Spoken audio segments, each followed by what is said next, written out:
नमस्कार, स्वागत है आप सभी का। इंडिया न्यूज देख रहे हैं आप। मैं हूं आपके साथ पराग गुप्ता। स्वागत है आप सभी का हमारे इस खास प्रोग्राम में। लोकसभा चुनाव के रण के लिए कांग्रेस और बीजेपी पूरे जोर शोर से चुनावी मैदान में ताल ठोक रही हैं। कई जगहों पर दूसरे दल और निर्दलीय भी चुनावी मैदान में उतरे हैं। इन सब के बीच चूरू लोकसभा क्षेत्र के भादरा में हमारे सहयोगी कुलदीप शर्मा ने चुनावी माहौल और वहां के मुद्दों को लेकर लोगों से बातचीत की है। देखिए खास रिपोर्ट।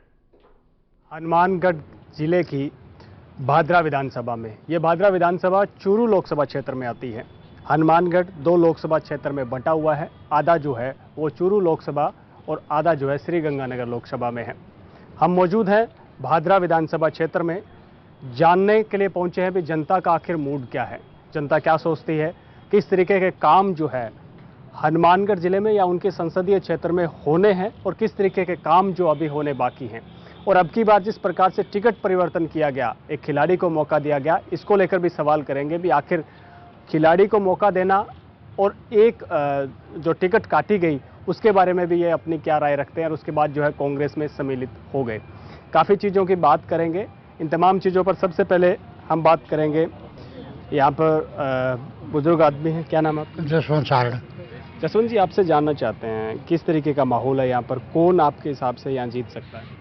यहाँ साहब कांग्रेस जीत रही है राहुल कसो, और कम से कम 15,000 प्लस वोटों से यहाँ कांग्रेस जीतेगी भादरा से, भादरा विधानसभा से। आपके हिसाब से 15,000 लीड लेकर चलेगी। आपका नाम? मेरा नाम सरवण सारण एडवोकेट है। सरवण जी, जिस प्रकार से एक मोदी जी का या फिर तमाम विपक्षी दलों का एक नारा है कि 400 पार अब की बार, तो कहीं ना कहीं कांग्रेस भी अपने स्तर पर इंडिया जो इनका गठबंधन है वो भी लगे हुए हैं। आपके हिसाब से आपके क्षेत्र में, आपके लोकसभा क्षेत्र में कांग्रेस हावी है या भाजपा हावी है? अब की बार सेंटर में कोई भाजपा की सरकार नहीं बन रही। अब की बार केंद्र में इंडिया गठबंधन की सरकार बनेगी। तमाम जो लोकतंत्र को समझने वाले लोग हैं वो दल सारे एक साथ आए हैं और वही चूरू के अंदर इंडिया गठबंधन के उम्मीदवार हैं राहुल जी कसवा। वो कांग्रेस की टिकट पे चुनाव लड़ रहे हैं और वो बड़ी लीड लेके चूरू लोकसभा क्षेत्र से जीतेंगे। और इसी तरह से तमाम देश के अंदर जो लोकतंत्र को पसंद लोग हैं वो इंडिया गठबंधन के उम्मीदवारों को जिताएंगे। और जो जाति धर्म की राजनीति करती है भाजपा, जो मंदिर मस्जिद की राजनीति करती है भाजपा, उसको नेस्तनाबूद करेंगे। कहीं ना कहीं आपका सीधा आरोप है, कहीं ना कहीं भाजपा जो है वो जाति और वर्ग के हिसाब से राजनीति करती है, जातिवाद की राजनीति करती है। तो यहाँ क्या भादरा में जातिवाद की राजनीति चलेगी? भादरा के अंदर जातिवाद नहीं रहा कभी भी, लेकिन भारतीय जनता पार्टी के लोग है ना, वो जातिवाद का जहर घोलने की फिराक में रहते हैं। भारतीय जनता पार्टी के लोग मंदिर मस्जिद की राजनीति के अंदर विश्वास रखते हैं, वो झूठ बोलते हैं। वो लोगों को जब इलेक्शन नजदीक आता है ना तो इन चीजों में बांट देते हैं। और मूल मुद्दे है ना, भाजपा ये कभी नहीं बताती कि मैंने 10 साल में ये किया और आगे हम ये करेंगे। वो लोगों को जो जो इलेक्शन नजदीक आता है तो मंदिर की ओर चुनाव को मोड़ने का प्रयास करती है, मस्जिद की ओर मोड़ने का प्रयास करती है, पाकिस्तान के ऊपर इलेक्शन को ले जाती है।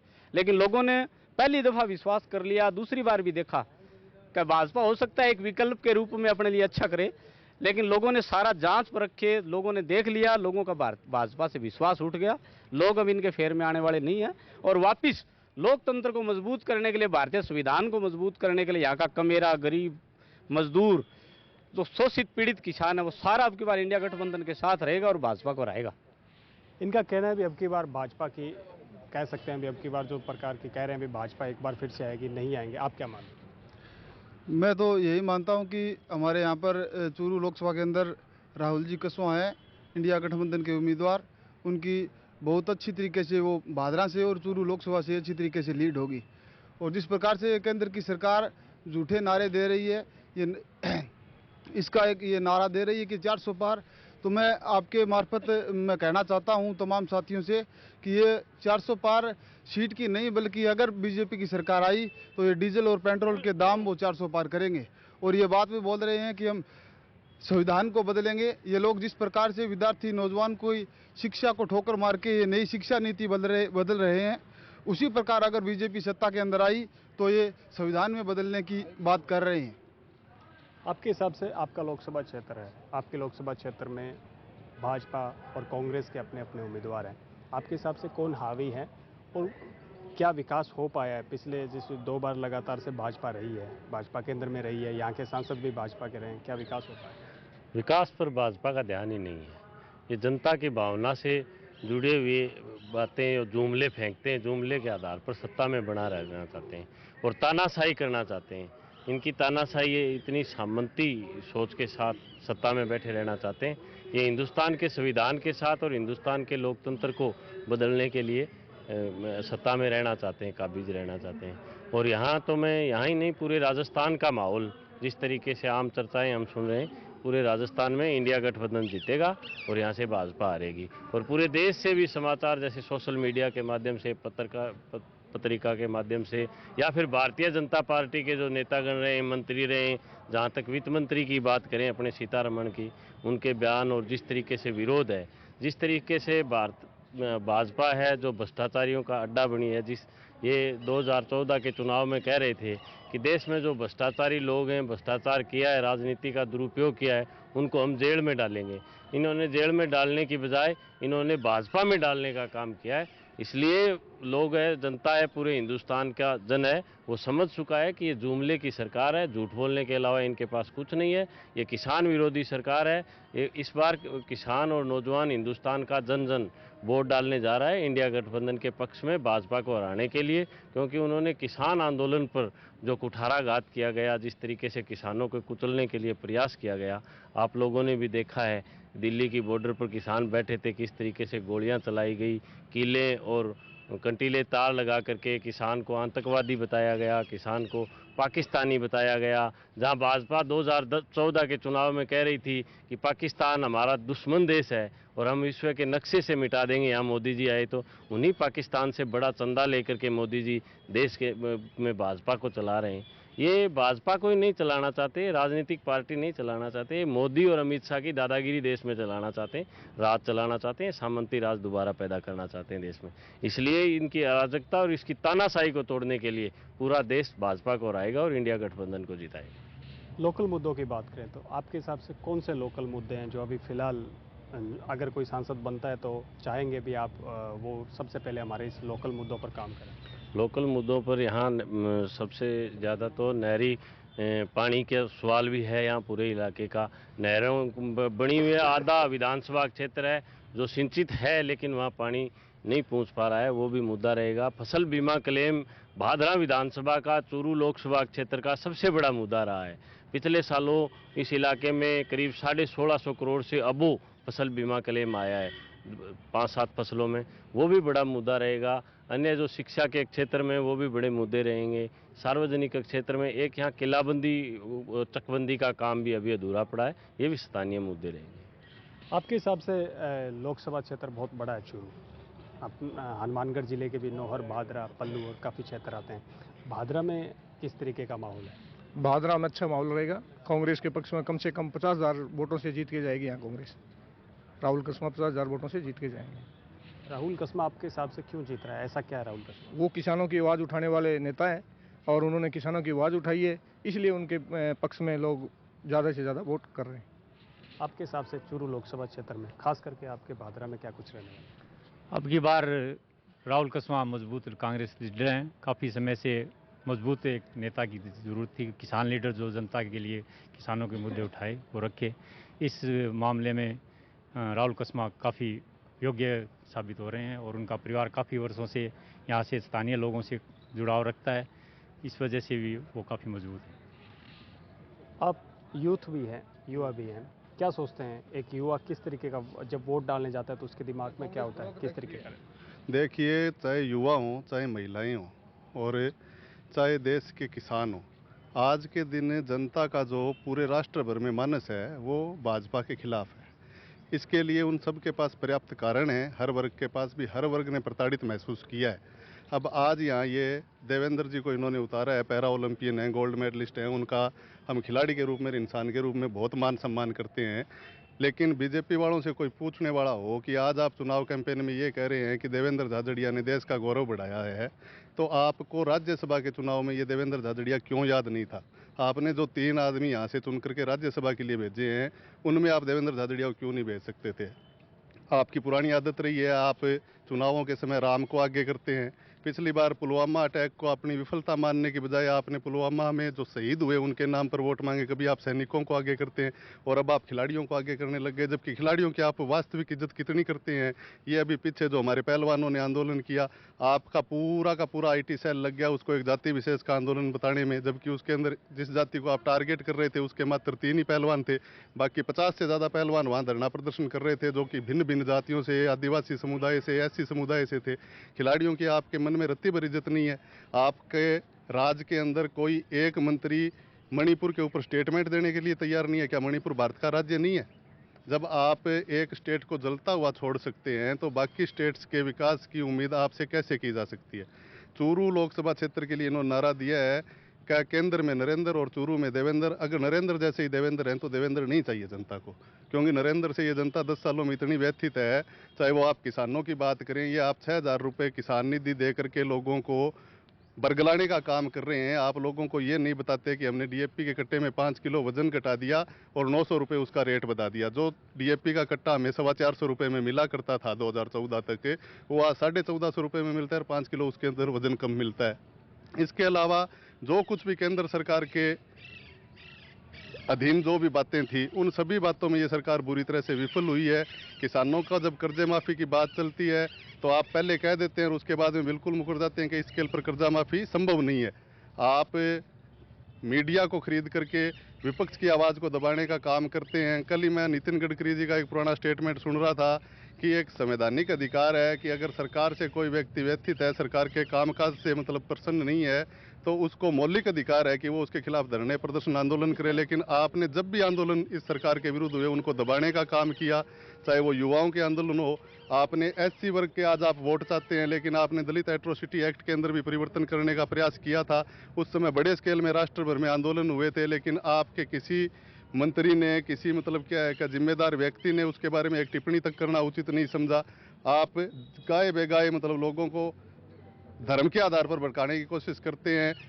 बार बार आप ये कहते हैं, चुनाव प्रचार की पंचलाइन बना रखी है कि जो राम को लाए हैं उनको लाना है, तो राम कहीं गए हुए थोड़ी थे, राम तो यहीं थे। या आप ये कहते हैं कि राम कुछ समय के लिए देश से बाहर चले गए थे, भी आप अपना वर्जन तो स्पष्ट कर दीजिए, भी राम को कहीं आप बाहर से लाए हैं, इंडोनेशिया से लाए हैं, थाईलैंड से लाए हैं, या राम पहले से यही थे। आप ये क्यों नहीं कहते कि मंदिर बना है जो कि सुप्रीम कोर्ट के आदेश से बना है? आप इस तरीके से प्रचारित कर रहे हैं जैसे मंदिर आपने बनवा दिया हो, जबकि सारी दुनिया जानती है कि 1985 में इस मंदिर के पट जो थे सर्वप्रथम राजीव गांधी ने खुलवाए थे। लेकिन कांग्रेस एक ऐसी पार्टी है जो मंडल कमंडल की राजनीति नहीं करती। हम धर्म का सहारा लेकर नहीं, सिद्धांतों के सहारे आगे बढ़ना चाहते हैं। कांग्रेस का जो हमारा न्याय घोषणा पत्र हमने कल परसों घोषित किया है, वो एक अपने आप में ऐतिहासिक दस्तावेज है। उसके अंदर जो बातें लिखी हुई हैं वो यूँ नहीं है कि किसी थिंक टैंक ने एक बंद कमरे में बैठ करके लिख दी हों। उसके पीछे राहुल गांधी की 6,000 किलोमीटर से ज़्यादा की यात्रा में जुटाए गए अनुभवों का सार है। भी आज के दिन ये देश क्या चाहता है, उसी के आधार पर हमने अपना जन घोषणा पत्र तैयार किया है। कांग्रेस अगर सत्ता में आती है तो जनता को भी विश्वास है। कांग्रेस तो अपने वादों पर हमेशा खरा उतरती ही रही है। जैसे कि हमने पीछे प्रदेश कांग्रेस सरकार ने यहाँ पर जितनी योजनाएं लागू की थी वो भूतो न भविष्य थी, उसी तरीके से जनता को ये विश्वास है कि कांग्रेस ने अगर कोई घोषणा की है तो वो जरूर पूर्ण होगी। इस आधार पर जनता आज कांग्रेस और इंडिया के पक्ष में वोटिंग करने जा रही है। यहाँ पर बीजेपी और एनडीए आज जनता के मानस से काफ़ी दूर जा चुका है। भाजपा और एनडीए इन्होंने कहा भी जनमानस से काफ़ी दूर जा चुका है, लोग कम पसंद करने लग चुके हैं, लेकिन विपक्ष जो है भाजपा कह रहा है भी अब की बार 400 पार। क्या मानते हैं? देखो, भाजपा एक ये नारा दे रहा है, लेकिन लोगों में ये जोश है कि युवा में रोज़गार के नाम की कोई चीज़ नहीं है। युवा से रोज़गार छीन लिया गया है। जो सेंटर में जितनी भी वैकेंसी निकलती थी वो सब बंद हो गई है। दूसरी बात, किसान विरोधी सरकार है। किसानों को जो अभी फसल निकलते जो भाव चाहिए, फसल का जो रेट भाव चाहिए वो नहीं दे रहे हैं। दिनों दिन फसल का भाव डाउन होता जा रहा है, जिससे किसान की कमर तोड़ दी है।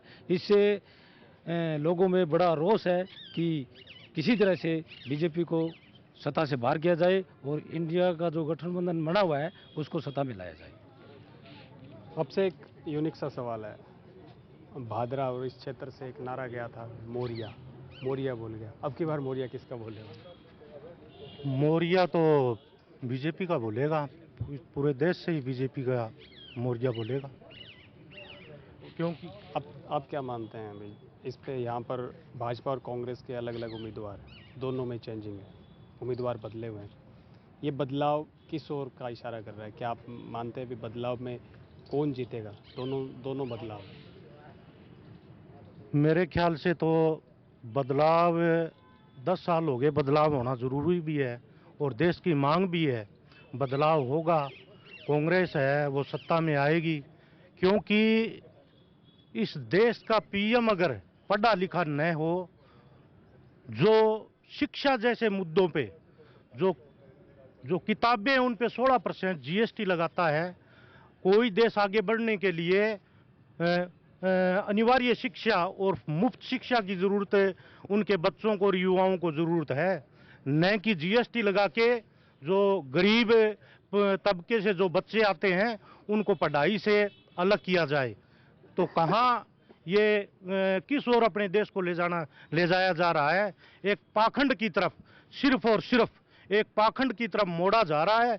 भी ठीक है, जनता अनपढ़ रहेगी, जो शिक्षा से दूर रहेगी, तो इन पाखंडियों को सत्ता से कभी हटाया ना जा सके, लेकिन जनता है समझ चुकी है, इस पाखंड का घोर विरोध करते हैं, शिक्षा की मांग करते हैं। एक और इन्होंने पूंजीपतियों के लिए तो हीरे पे जीएसटी का रेट 3% है और शिक्षा पे इन्होंने 16% कर रखा है। ये क्या है?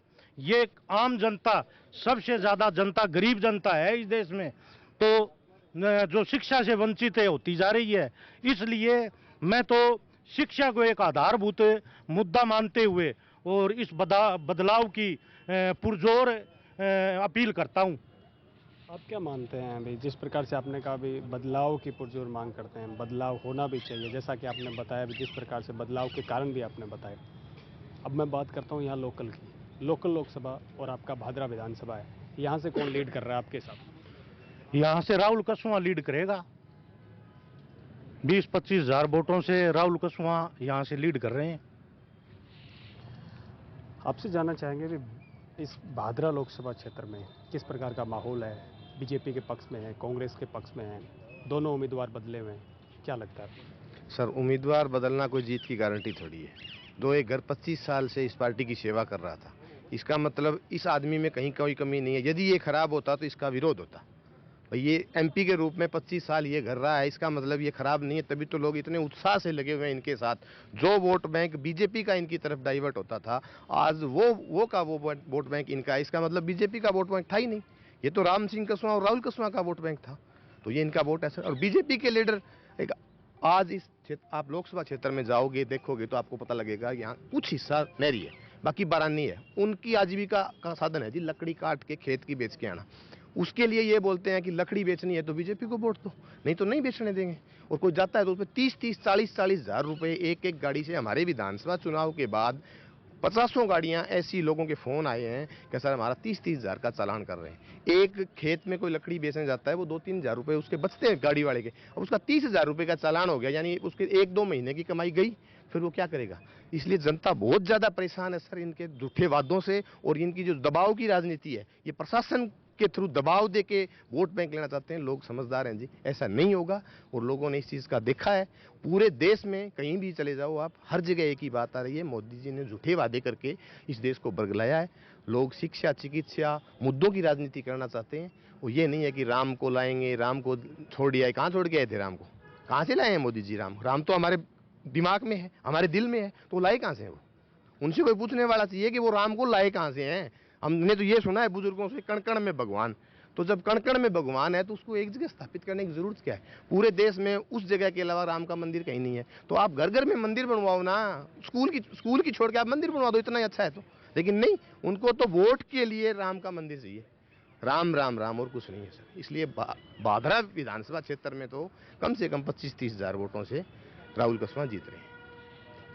जैसा कि इन्होंने कहा भी भादरा से कहीं ना कहीं राहुल कसवा जो है काफ़ी वोटों से आगे जीतेंगे यहाँ से, तो आपके हिसाब से भाजपा मजबूत रहेगी, कांग्रेस मजबूत रहेगी? सर जी, बात यह है कि आप भादरा लोकली छोड़ो, ये चुनाव है राष्ट्रीय लेवल पर, इसमें देश का भविष्य तय होगा। और देश का भविष्य की बात, ये लोकल समस्या नहीं है, देश की सबसे बड़ी समस्या बेरोजगारी। गला अखबार में खबर छपी थी कि जब से बीजेपी सरकार बनी है 12 करोड़ बेरोजगारी हुई है। साल की 1 करोड़ 20 लाख लोग बेरोजगार हुए हैं। 10 साल में हो गए 12 करोड़। और उसने वादा किया था 2 करोड़ नौकरी, हर साल हर युवा को 2 करोड़ नौकरी दी जाएगी, नौकरी नहीं मिली। उसके बाद समस्या आई है भ्रष्टाचार की। सब यही बोलकर आए थे कि हम भ्रष्टाचार खत्म करेंगे। अब देश का आपने ये सुना होगा कि 25 इंडियन एक्सप्रेस में अखबार में एक खबर छपी है, आपने पढ़ी क्या?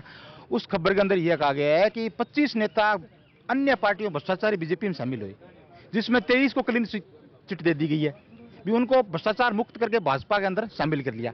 और 2 बच्चे हैं, 14 तारीख को उनकी सुनवाई और अजित पवार है वो बरी हो जाएंगे।